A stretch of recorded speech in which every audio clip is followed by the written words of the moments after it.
दोस्तों नमस्कार। मैं हूं रंजीत सिंह। स्वागत है आप सभी का मेरे YouTube चैनल के आर हिंदी कहानियां में। आज की कहानी सुनकर आपके भी रोंगटे खड़े हो जाएंगे, आपके पैरों तले जमीन खिसक जाएगी और आप सोचने पर मजबूर हो जाएंगे। कहानी को डिटेल से जानने के लिए वीडियो में लास्ट तक बने रहें। तो चलिए कहानी को शुरू करते हैं। ये कहानी है उत्तर प्रदेश की राजधानी लखनऊ की। इसी लखनऊ में एक थाना लगता है चिन्हट, और इसी थाने के अंतर्गत एक कस्बा आता है सेमरा। इसी गांव की बस्ती में उषा सिंह, जो एक विधवा महिला थी, अपनी 13 साल की बेटी पिंकी के साथ रहा करती थी। ये बात 18 मई 2025 की है। दोपहर को 11:30 बजे अचानक उषा की बेटी पिंकी अपने घर की छत पर चढ़कर जोर जोर से चिल्लाने लगी। वो आसपास के लोगों से मदद की गुहार लगाती जा रही थी। उसकी आवाज में डर और घबराहट साफ साफ दिखाई दे रहा था कि उसके साथ कुछ बहुत तो गलत हुआ है। पिंकी की आवाज सुनकर आसपास के लोग जब कमरे के भीतर पहुंचे तो वहां का दृश्य देखकर सबके होश उड़ गए और उनके पैरों तले जमीन खिसक गई। उन लोगों ने देखा कि उषा जी का शरीर खून से लथपथ पड़ा हुआ था और उनकी हालत बेहद नाजुक और चिंताजनक थी। वो पूरी तरह से नग्न हालत में पड़ी थी। ये दिल दहला देने वाला नजारा देखकर वहां मौजूद हर किसी के मन में तरह तरह के सवाल आने लगे।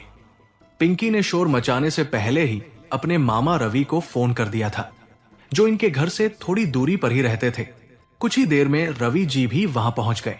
जब उन्होंने घर के हालात देखे तो घबरा गए और तुरंत पुलिस को सूचना दी। सूचना मिलते ही थोड़ी देर में टीआई दिनेश चंद्र मिश्रा अपनी टीम के साथ घटनास्थल पर पहुंच गए। रवि जी ने पुलिस के सामने अपनी बात रखते हुए बताया कि उन्हें शक है कि इस घटना में उनकी भाजी यानी पिंकी का ही हाथ हो सकता है।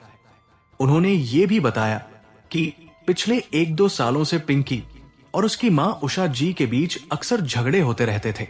कई बार बहस इतनी तेज हो जाती थी कि पड़ोसी भी सुन लेते थे। पुलिस ने उषा जी के शव को कब्जे में लेकर पोस्टमार्टम के लिए भेज दिया। मामले की गंभीरता को देखते हुए शक के आधार पर घटना के करीब 2 घंटे बाद ही पुलिस ने उषा सिंह की बेटी पिंकी को हिरासत में ले लिया। सबसे हैरानी की बात यह रही कि मोहल्ले में किसी को इस पर ज्यादा अचरज नहीं हुआ। ज्यादातर लोग पहले से ही यही अंदाजा लगा रहे थे कि इस दुखद घटना के पीछे शायद पिंकी का हाथ हो सकता है। घटना के बाद से ही माहौल ऐसा बन गया था कि लोग आपस में इसी बात की चर्चा कर रहे थे। थाने पहुंचने के बाद पुलिस ने पिंकी से पूछताछ की पहले तो उसने इधर उधर की बातों में उलझाया, लेकिन पुलिस ने जब सख्ती बरती तो पिंकी ने पुलिस के सामने अपना जुर्म कबूल कर लिया। उसने बताया कि उसने ये काम अकेले नहीं किया था, बल्कि पड़ोस में रहने वाले लड़के सलीम, जिससे वो प्रेम करती थी, के साथ मिलकर किया था। पिंकी के मुताबिक हत्या से ठीक पहले पिंकी और सलीम आपस में इतने करीब थे कि मर्यादा की सारी सीमाएं तोड़ दी थी। उसी वक्त अचानक उसकी मां उषा जी कमरे में आ गई और उन्होंने दोनों को उसी हालत में देख लिया। मां को इस तरह अचानक सामने देखकर पिंकी घबरा गई और सलीम भी डर गया। इसी घबराहट और डर के कारण उन दोनों ने मिलकर उषा जी की हत्या कर दी।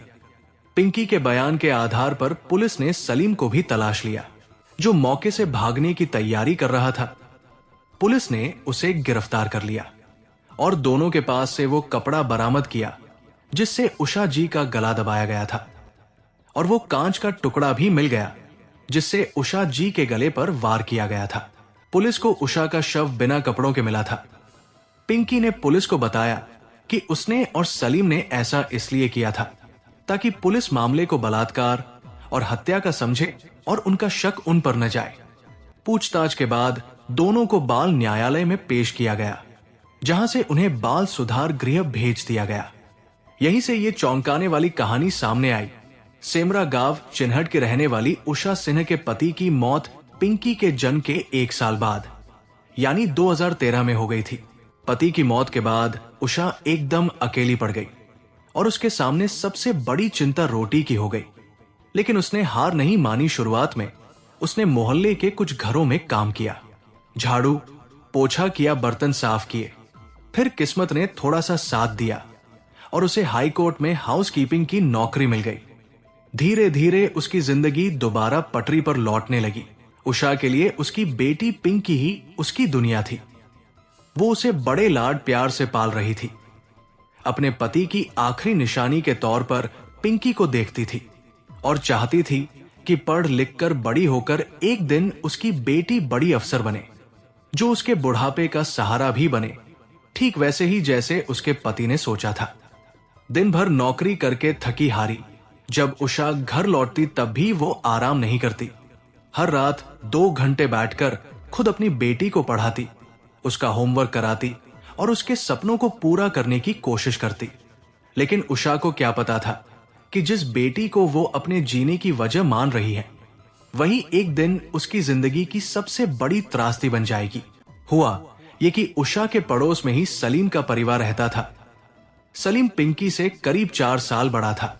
जैसे आमतौर पर होता है, गली मोहल्ले के बच्चे साथ में खेलते हैं, इसलिए दोनों का बचपन भी एक साथ ही बीता।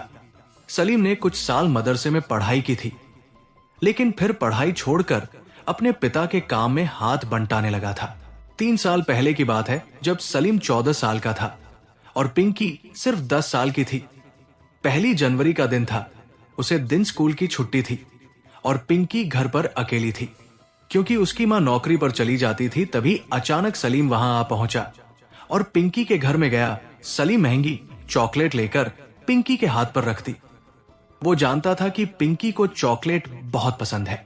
उस दिन के बाद रोज मिलने का मौका तो नहीं मिलता था, लेकिन जब भी मौका मिलता सलीम पिंकी के लिए कई चॉकलेट लाकर देता। पिंकी ये चॉकलेट अपनी मां से छुपाकर स्कूल के बैग में रख लेती थी। इसी तरह दोनों की दोस्ती गहरी होती चली गई। देखते देखते 3 साल बीत गए। वैलेंटाइन डे के 2 दिन पहले ही सलीम पिंकी से मिला और उससे वादा कर लिया कि वो वैलेंटाइन डे के दिन स्कूल नहीं जाएगा, बल्कि घर पर रहेगा। पिंकी समझ गई कि सलीम ने यह बात क्यों कही थी। उसे डर भी लगा, लेकिन मन में जिज्ञासा भी थी कि उस दिन क्या होने वाला है। इसलिए जब उसकी मां ऑफिस चली गई तो पिंकी सलीम के आने का इंतजार करने लगी। सलीम भी शायद पिंकी की मां के ऑफिस जाने पर नजर रखे हुए था, इसलिए जल्द ही पिंकी के घर पहुंच गया। उसने चॉकलेट देते हुए पिंकी का हाथ पकड़ लिया और हैप्पी वैलेंटाइन डे कहकर वहां से चला गया। उस दिन के बाद पिंकी खुद ही सलीम के आने का इंतजार करने लगी। करीब 10 दिन बाद जब सलीम फिर आया तो उसने पिंकी को अपनी बाहों में भर लिया और दोनों के बीच एक खास रिश्ता बन गया। इस रिश्ते ने दोनों को इतना खास बना दिया कि पिंकी और सलीम एक दूसरे को बिना मिले रह नहीं पाते थे।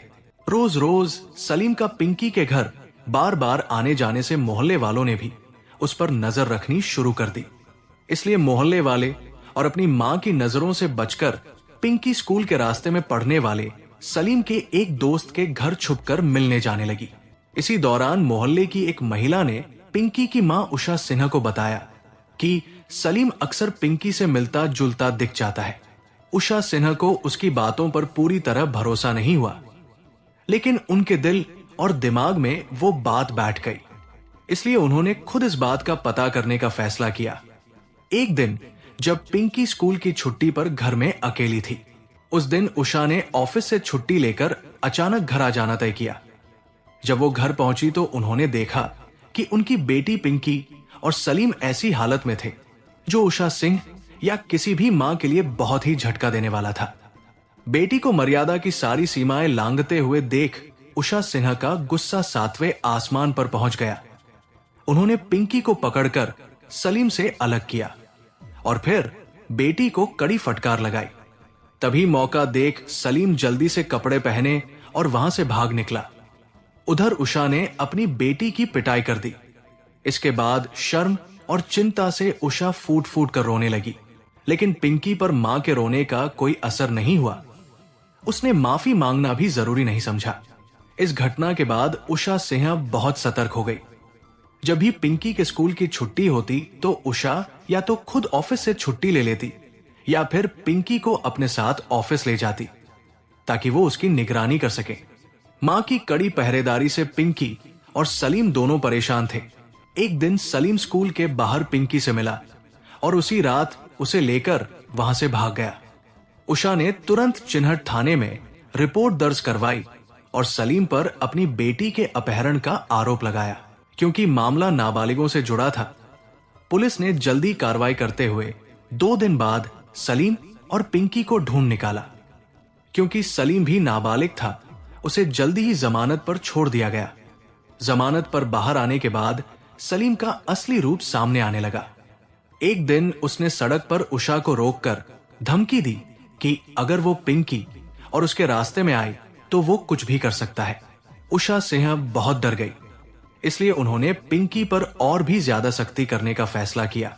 लेकिन इसके बावजूद सलीम किसी तरह पिंकी से संपर्क करने में सफल रहा।